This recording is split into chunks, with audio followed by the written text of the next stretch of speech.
Alright, welcome back, Generals and Admirals. This is General Johnny, and today I'm going over the singular best USA deck in Broken Arrow. So, if you're wondering, hey, what is the top tier deck? What all the high elo players are playing? This is a perfect example. But what I like about this deck, and what I tell everybody when I make one of these deck building guides or videos, I always caveat it with this. Your deck needs to fit your playstyle. Depending on your elo, depending on who you're playing against, some decks may work perfectly well, some decks may not. But the good thing about this deck is no matter what your elo, no matter what your skill level is, no matter how long you've been playing this game, this is still a good deck. So, and I really do think it is the best deck out there. So, without further ado, if you guys enjoy tactics, strategy content, if you enjoy Broken Arrow content specifically, please drop a like, drop a comment down below, subscribe to the channel, support the channel, because I will be coming out with these kind of videos regularly. But your support really does mean a lot, and it does incentivize me to continue making these kind of videos. But without further ado, let's get on into this one. So for today, the only thing we're going to do is we're going to cover this deck, the Stryker SF deck, in its entirety. All right, I will try not spending too much time on any particular tab, but I will tell you the recon tab, the infantry tab are going to take the longest. The rest of the tabs will kind of fly by a little bit quicker, but generally I'm going to talk about the deck, what the pros and cons for each unit, and a little bit of insight to how to use those units. And then in a later video, I will actually use this deck either in a game or in a editor version of the game, just to show you the effectiveness and the abilities of these units. But let's go ahead and get on into this one already. Let's start out with the recon tab. So recon tab.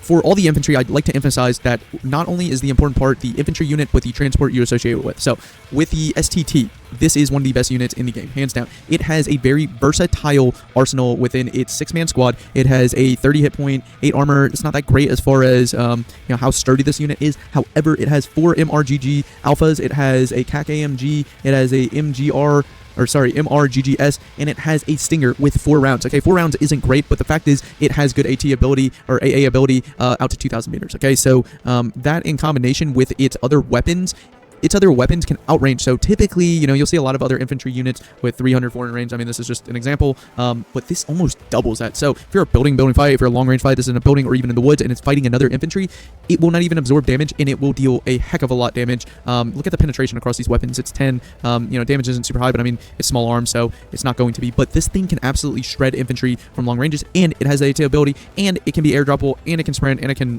deploy smoke. That's pretty standard.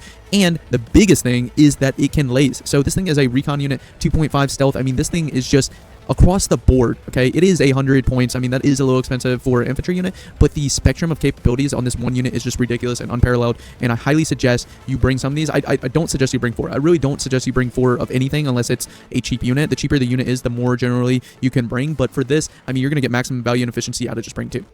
Along with that, important to bring at least, I would say, 4 to 6 Silent Hawks, okay? The Silent Hawks are a little bit expensive, but the good thing is it's almost a guaranteed insertion, and a lot of times infiltration, because these things are so hard to spot with the, let's see what the stealth rating is, 2.5, okay? So this thing is ridiculous with most aircraft, with most other helicopters. It's going to be almost impossible to spot. So bring at least 4 to 6. It doesn't have that many seats. I mean, 14 is actually pretty decent, but it's kind of an awkward number. So again, bring 4 to 6, and I think you'll be perfectly fine. I think in this deck I have 4. So, and I try to consolidate it by, either recon or infantry, but however the points work out best, that's how I would suggest to do it. The Ranger RRC. So talk about a lot of infantry and recon units specifically. So this is a recon AA unit. This is recon AT infantry. You can have the loadout standoff to close quarters. I would suggest the close quarters just because I think it's a little bit more versatile. With the standoff, you can really only do one thing, and the way I see this is you're fighting in the woods with the RRC. Okay, I don't think you're fighting in a building with it. I don't think you're obviously not fighting in the open. This isn't one of those juggernaut units. I mean, it has 8 armor, 30 HP. It's not that great. So you're in the woods, and I think this is the best unit because you're going to use it with other units. You're going to encounter units in the woods, and you're going to fight off IFVs. You could even fight off tanks with a combination of other units. With 4 AT4s, 1 round each, like that's pretty decent. And then it can also fight off infantry. So I like to run it close quarter. You can run it either way. I'm not saying it's wrong, but for 80 points, it's pretty cheap for a recon AT infantry that also can fight against other infantry with support. In any deck you bring, you need to bring some snipers, okay? 90 points is kind of a lot for snipers. That is the way for USA. For some reason, really expensive snipers. I wouldn't suggest bringing the anti-material rifle. I don't think the bang's worth the buck. As soon as you use it, your unit's going to get exposed. Kind of defeats the purpose of having a sniper. The whole point of having a sniper is the 3-point stealth rating. So, I mean, like, you want to be concealed, but as soon as you use your anti-material rifle, you're going to give yourself away. And that brings the cost up to 120, which is freaking ridiculous for any unit, much less a sniper unit. So you can do what you want. lays ability, like all the other snipers, like I would bring 2 of them, and I would bring their transport to the Silent Hawks, but you can really distribute that however you want. This is how I suggest it. All right, the Green Berets, you have plenty of options. So you have the Punisher. So this is a grenade launcher. So that and the Flash is like more of an anti-infantry recon unit. So you would use this in combination with other units to recon, but also to help out with the infantry. If you get the Flash, it's very anti-infantry type recon unit. Again, same gripe with the Sniper. I wouldn't do it, but it is a little bit more beefier than the Ranger Snipers. But again, I just wouldn't do it. So I'm gonna change that back to the Punisher. Also, if you do the Punisher, it's pretty good at anti-infantry, and because of the grenade launcher, and it's only 80 points, which is pretty dang cheap, especially for a recon unit and has ability to fight infantry. The Sentinel is probably the most infamous UAS unit in the game, and especially the SF. You know, this thing is amazing. It has a 1.75 stealth rating. It can laze. It is, a lot of times I see people using it too aggressively. When you really want to use it conservatively, fly it further back than what you think, and it will identify everything. It can laze things. It can do everything.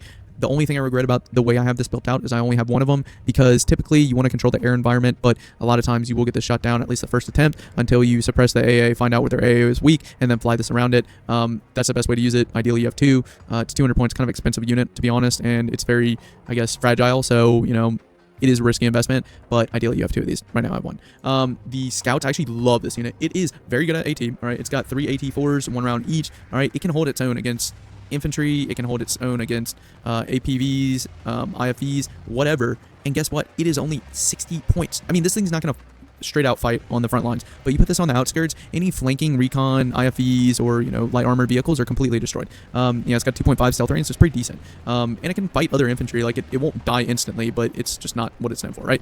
The infantry tab, this is probably one of the best tabs ever. I'm gonna speed this up a little bit, so apologize if I'm talking a little bit fast. The Delta Force, you can do it really either the standoff or the close quarter. I like running it close quarter. The standoff is also really good. I've experimented with both, and you really can't go wrong. Just know how to use each of those. The War Pig, I would at least bring 2 of those per deck, just because it has a carrying capacity of 12. Some units like Delta, you need that, and it has a really fast road speed.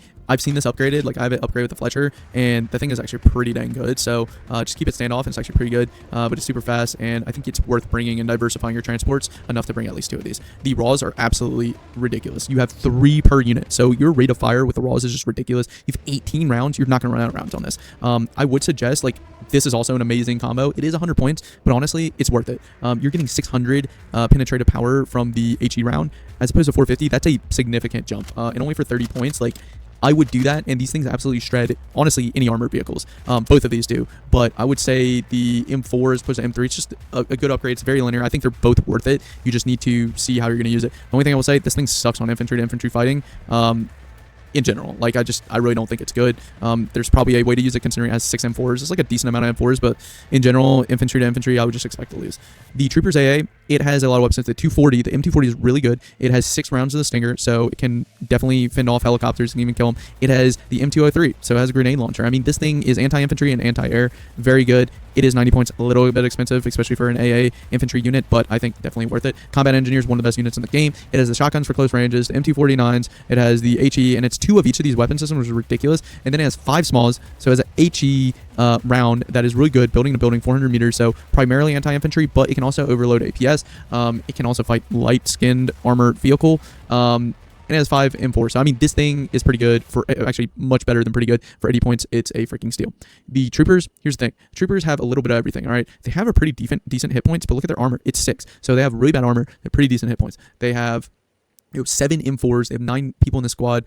2 HE grenade launchers, 2 M249s. It has 3 AT4s. So they have short range AT capability, right? But it's only 3 rounds. So it's 1 round each. So this thing can fend it off, but not over a long time. I mean, if it fights 1 IFE, it might be able to kill it by itself, but probably not. And then it has a javelin of 2 rounds. So 2 rounds is like nothing. So what I suggest is when you run these troopers, when you run most any units, and especially infantry units, but especially the troopers, run it in pairs, because 4 rounds of javelins across 2 javelins for 180 points and 6 AT4s and 4 MT49s, that combination is actually really good for 180 points, okay? So try it out. I promise it does work. This is a very versatile unit, but you need to combine it with something else because it has a little bit of everything.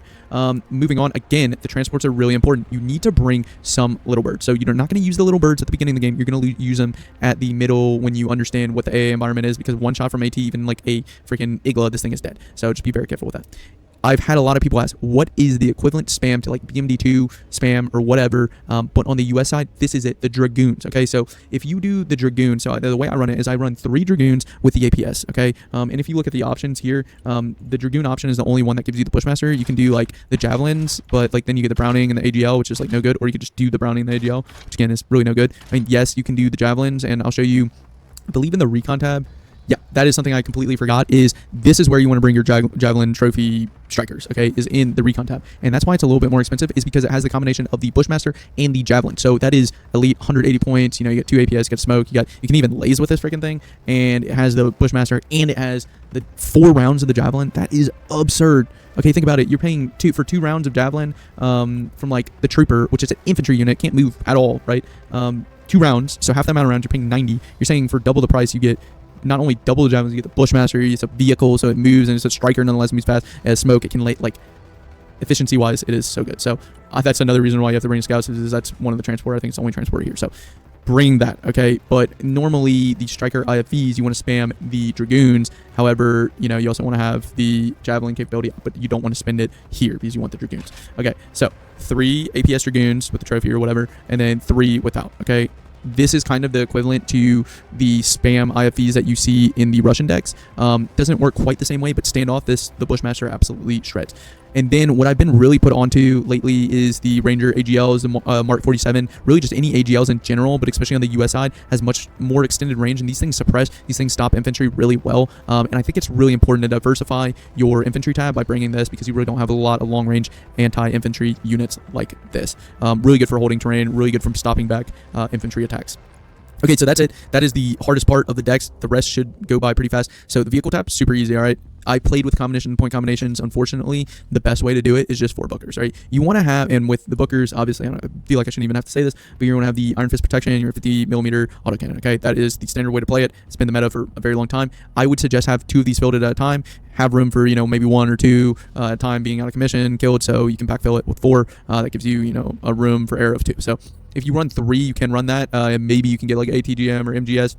The Stryker MGS is really good. I mean, I think it's on the cover of this video. Don't get me wrong. I just think the combo with the amount of points, you only have 750, and I think it's 10% or 15% over, so you have a little bit more of that. But generally, I think just 4 bookers, super simple. There's value and simplicity on these decks, so I would just run that and work off of it there. Okay. The support tab. Here's the thing. The Pack 3s suck, okay? The Pack 3 MSEs really suck. So the Pack 2s will one-shot airplanes. Pack 3s and Pack 3 MSEs have more missiles, but they take, you know, 2-3 shots to kill a plane. But with that being said, you should bring at least 1 pack no matter what deck you bring, okay? Because if your teammates aren't bringing out packs, you need to be able to cover down, okay? There should be, really, if everybody plays it correctly, you should have at least 1 pack per player, unless you're doing some very specific team thing you've coordinated before, whatever. That's the standard, okay? So I bring a pack no matter what, and that takes a hit, 250 points. I don't love it, but you kind of have to do it. The Stryker M Shorad is amazing, and what makes it amazing is a 30mm autocannon on it. So this thing shreds infantry, it shreds, you know, armored or light armored vehicles, so IFVs, APCs, and then it also has the stingers. I usually do the double pod stingers, and you can run this 1 of 2 ways, all right? You can run it with Hellfire. If you're going to do the Hellfire, you have to kind of do the upgrade, the APS, but look, 75 points for APS, 2 APS is just freaking ridiculous. It is not efficient, so I just opt for the cheaper option, which is Stryker pods. You still get the really good gun, you still get 250 of, you get up armored basically, so it can survive a tank shell, and that's about it. It doesn't smoke, that's the worst part about it, but I think this configuration, you know, it's not the most efficient configuration, don't get me wrong. 165 for an AA, you know, platform that, you know, in all honesty, it's not going to be able to just like one shot, for instance, a helicopter. It's going to take several strikes, unless they're super close in range. Yeah, the 30mm will shred it. But in general, this isn't like the best shorad, but, you know, it does have the radar, so you can extend the range with the stingers. I mean, it's not terrible, and it has its pros and cons, but for 165, it's very mid, but definitely get 2 of those. The PLS is the best support/supply vehicle in the game. 15,000 supply for 40 points. I mean, not counting the actual supplies, but the platform itself, 40 points, 15,000 supply, 100 road speed. You cannot beat that. That is absolutely amazing. That's why they cap it at 2. The second best unit in the game, definitely the second best, at least, transport, actually the first best transport, maybe second best supply, but one of the best units in the game, I kid you not, is the Hemet. Okay, this thing can carry 27 units. Think about that. This is a 6-man unit. It can carry 4 of those. Okay, 4 times 6, that's what, 24? You have 3 to spare. You can carry supplies with that. You could probably carry a recon unit. I know you can carry a sniper as 3 units, so you can carry literally 5 units of infantry plus supply in one 75-point transport. Yeah, it's kind of an expensive transport. If it gets shot at all, it's completely dead. That's why you smoke it. That's why you help it out. But if you spread that cost across, like for instance, 4 Raws, that's less than 25 points to transport that Raws out there with a 100 road speed. So this thing is ridiculous. It can carry 3 combat engineers, and it can also carry supplies with that. Like, no problem. Super fast out there. It's a clown car, the best of its category. So definitely use the HIMMET. Definitely bring that. Stryker SPH. Okay, I use cluster rounds. I think this is a really good artillery unit. Honestly, I think it's a really good artillery unit, but it's only good for medium range. Obviously, can't shoot long range. But definitely bring this for fire support. Bring the Stryker MC. The only thing is completely overpriced. 110. Like, I tried making it cheaper. It doesn't get cheaper, but you need it for the smoke, especially if you're going to bring Delta Force or some of these light armored vehicles like the HIMMET. You're going to need to smoke, so you're kind of forced into bringing it. Now, the Stryker SPH actually does have smoke, so in theory, you could just bring 3 of those, and none of the Stryker MC is probably the better option. But really, it's up to you, right? The helicopter tabs. If you know how to play helicopters in the games, you are golden. Bring 2 of the Comanche and bring it with the Hellfire missiles, the radar sensor. Okay, 250 points. Don't cheap out on this. So here's the thing. With these upgrades, the Comanche can counter any of the AA units that the enemy has, right? As long as you spot it first, it can shoot its Hellfire and kill the AA unit before it detects the helicopter, as long as they don't have radar on, okay? Most of the time, Russian AA can 1 to 1.5 shot you with helicopters, but the Comanche is so stealthy that it usually gets that shot off before it even locks on, so that's the advantage there. Not to mention 6 Hellfire. This can, if they don't have AA, if they don't have good AA environment, which a lot of people fail to do, or maybe they lose it, all your units all the enemy units become vulnerable because you have 6 Hellfire missiles on this. It's stealth, so they're not expecting it. I mean, it's got a 2.5 stealth range, which is absolutely ridiculous. This thing is amazing. Put the Hellfires on it. Do yourself a favor. The killer egg, you can run 1 of 2 ways. You can run either Hellfire, half Stinger, 2 of each. This is really good for overloading Hellfires while still also deterring any helicopters. If you have 4 or 3, usually deploy these no less than 3. Obviously going to deploy 4. 2, if you run 2 pairs, it's going to be okay. Better with the Hellfires, less with the Stingers. But it's just very versatile. The only issue is it's 85 points if you do it this way. It's a little bit expensive, especially for, a helicopter that can get one-shotted. But I think it's definitely worth it, because if you kill a tank with like 3 of these and maybe 1 Comanche, and it's just spamming Hellfire missiles faster than the APS can keep up, then it's 100% worth it. But you can also run this with like 2 Stingers and a minigun, and that's really good. Just QRF, send out a bunch of these Stingers, keep these on the flanks, cover flanks from helicopters or whatever. That is a role, but it depends what you're trying to fill. But I like running it like this personally. DAP, I run it with 8 Hellfire missiles, 4 Stinger missiles, kind of keep the enemy on edge. The good thing about this is like it can supplement for the Comanche. If you maybe lose Comanche, this kind of like supplements, just not gonna have the stealth, but really good AT. And then also add the Stingers just in case the enemy gets wise and brings something with Iglas on it. Okay, the air tab is absolutely elite, and the F-35 is broken. It's justifiably broken because that's just a benefit of the US decks. I'm not saying nerf this or anything, but the fact is the F-35s can, even in heavily guarded AA environment, so the enemy has 4 S-300s, each player has S-300, they have, SHORAD, whatever, this thing will not get detected. As long as you know your target, a 2,000 pound LJDAM and a 1,000 pound JSOW will one-shot kill. I mean, if you drop both these bombs, it will kill, the heaviest of tanks, right? So if it's stationary, it's dead, and it gets out because of its 1.75 stealth rating. By the time the enemy sees it, you have already dropped your bomb. So really good. I would max this out. You can run this multiple different ways. I just really enjoy using this because this is how I counter heavy armor. Okay, you can't counter it with your armor because you only have bookers unless you get super close and you micro and you go around like that whole strategy. You'd have the Raws, that's an infantry unit. I mean, the only reliable fast way of dealing with the armored threat is with something like that F-35. I bring the CJs. I love CJs. Harms missiles, completely underrated. A lot of people don't want to run CJs. It's not exciting, but I run 3 of them because I think the CJ has the best survivability for the seaplane. It has 4 seed missiles. You can outfit it with 4 seed missiles, and also I know it's not built for this. It does have 2 AMRAMs. If you use it in conjunction with your ASF, it actually fights really well with that. I've noticed. I think it's just because of the maneuverability of it. But yeah, this is a really good plane. Just learn how to use it. And then the Raptors. This is how I run. This is what I learned about the Raptors. Okay, you can run it again 1 of 2 ways. You can run it with the AMRAMs and then the JADAMs or JADAMs. But the issue is, so this is a 9,000 meter range. That is ridiculous. However, it isn't really effective because you have to loiter it in the back. A lot of people don't like loitering ASF fighters, right? Or ASF, right?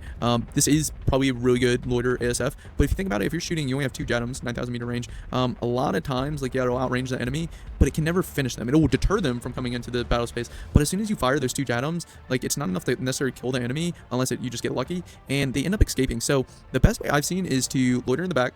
And also, if you use the JADAMs, what does that bring up? It's like, cost is 400. That's ridiculous. 360 is a lot more bearable for an ASF, but you can loiter this. As soon as you see an enemy, you can charge it. 6 AMRAMs and 2 Sidewinders. It will rapid fire those, and it will kill the enemy jets pretty quickly. So Again, the air tab, I love the air tab, love the helicopter tab, love the support tab. Honestly, every single tab in this deck is really good. The only thing that's lacking, obviously, the vehicle. You don't have tanks, but I think there's a lot of counters. You got the helicopters counter, you have the F-35s to counter, you have AT infantry counter. So this is the best USA deck, hands down. Learn how to use it. You can spam dragoons, you can spam a lot of stuff. So this is really a great deck. So hey, do me a favor, if you guys enjoyed this kind of content, like I said at the beginning of this video, please like and subscribe. It really means a lot. I will be releasing plenty more Broken Arrow tactics video. It just came out, the infantry guide, specifically for Broken Arrow, but we go over infantry tactics on this channel. We go over tactics, strategy, and Broken Arrow, and other RTS games as well. So thanks for your support, you guys, and I will see you next time.